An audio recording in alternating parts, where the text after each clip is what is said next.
Alright lads, welcome back to another video. Today we're going to be taking a look at the J35XS. This is the newest Rank 7 premium for the Swedish tech tree. Compared to the J35A and the J35D, the plane is armed with 2 extra hardpoints, giving it the ability to carry 6 air-to-air missiles in total. We also have a slightly upgraded radar, as well as 12 countermeasures mounted at the rear of the aircraft. While 12 countermeasures isn't a huge amount, it is still more than workable in my opinion. You just have to be quite disciplined and only pop one fuller at a time. But because of the J35's relatively low heat signature compared to some other jets, I've never really struggled to counter missiles playing this plane. One other thing to note is that we lose one of the 30mm cannons, giving us one gun with 120 rounds. But before we get into all the complicated stuff, let's go over some of the basics. The J35XS is a Rank 7 premium, obviously in the Swedish tech tree, titling a battle rating 10.0 in arcade battles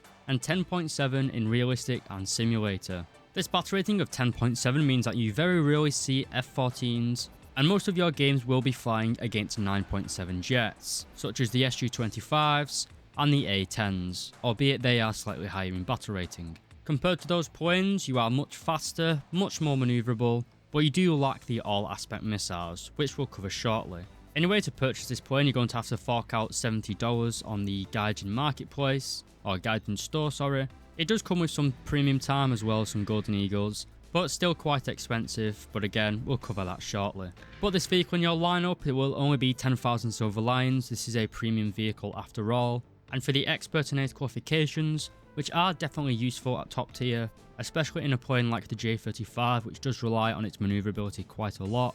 The expert qualification is 1,510,000 silver lions, and for the ace qualification, it's 2,800 golden eagles. So with its high speed, high manoeuvrability, 6 air-to-air missiles and countermeasures, is the J35XS worth purchasing? Or just like the J35A premium, is the XS largely dead in the meta? If you'd like to know the answer to that question lads, then stick around for the rest of the video.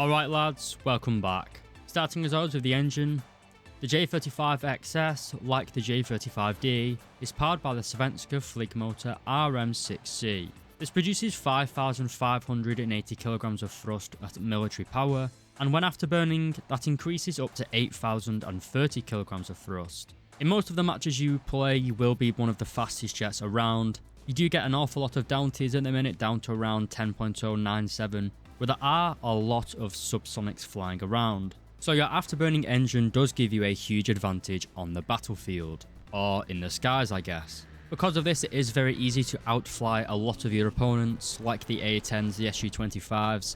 You can basically run circles around them. Just remember they do have all aspect missiles, so remember to always keep an eye on them and pop those flares. Plane performance itself in War Thunder isn't really that important at top tier anymore, it's all about missile performance. So while the plane is fast, accelerates pretty well, and it also turns pretty good, it is quite sluggish though when you get down to low speed. So while you can turn, you do bleed a lot of speed very quickly, so always try to stay fast in pretty much any jet at top tier, but especially in the J35s. Unlike the J35A and D, the XS has upgraded avionics and radar. Whereas the 2 previous J35s have the PS03 radar, this plane has a PS011. This isn't going to be all that useful for realistic players, but for sim players it will be a nice addition. It has Identify Friend or Foe, as well as BVR and ACM modes. This plane also has an infrared search and track, which can be used to slave the missiles. A nice touch that won't give your enemy a radar warning signal. The pilot has also been improved, at least the pilot's avionics. Unlike the J35A and D, which did struggle when using ground ordnance, the XS has a CCIP for its cannons and rockets. This makes the XS a pretty decent fighter bomber in realistic battles, as you can take along 4 air-to-air missiles and a healthy selection of rockets, and with that CCIP, you can fire them pretty effectively.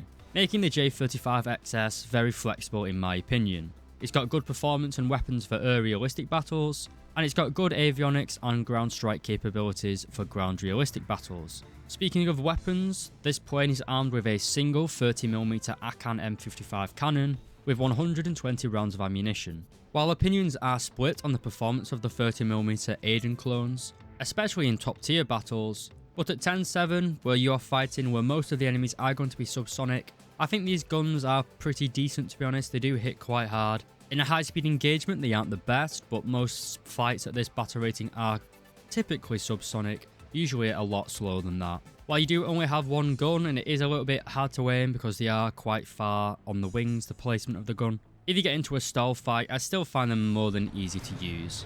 Then go on to some of our grind strike weapons. And up first is the 7.5cm SAKO M57B rockets. These are pretty useless in my opinion. While they contain 1.1 kilos of TNT, they only have 15mm of penetration. This makes them pretty much useless in a ground realistic battle, and they can only really effectively be used against AAA and howitzers in realistic battles. 15mm of penetration just isn't really enough, especially at battle rating 10.7, where most tanks are going to have over 15mm of armor everywhere. The same cannot be said about the M56D rockets. These are much larger and you can't carry as many of them basically, but they have a massive 3.7 kilo warhead and can penetrate 500mm of armor. These rockets are a pretty well unknown feature of the Swedish tech tree. A lot of the high-end Swedish jets do have very good air-to-ground missiles, but before we got the J35XS, none of the planes that had them had a CCIP, which made them quite hard to use. This is kind of pay to win by Gaijin because it is literally the best ground strike in the Swedish tech tree as a premium, but hey ho, that's how Gaijin operates. It's not really a surprise anymore. Anyway, onto the missiles, and we have the RB-24Js. These are basically AIM-9J clones. While they do have 20 Gs of maximum overload, they certainly aren't as good as they used to be back when the F4E was top dog.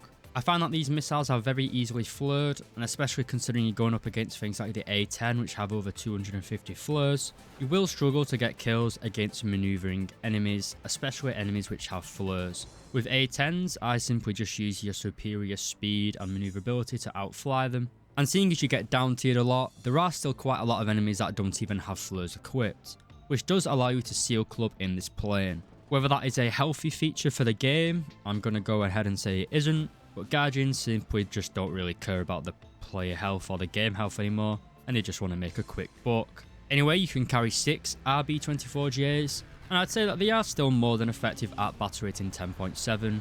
They can easily be countered, they're certainly not a wonder weapon, and critically they aren't all aspect missiles. You can't really complain too much. My voice is starting to go again, so we better get ahead with the conclusion. But in general, I do really like the J35XS. While it does only have 12 flares, I find that you can still do more than enough to counter missiles in this plane.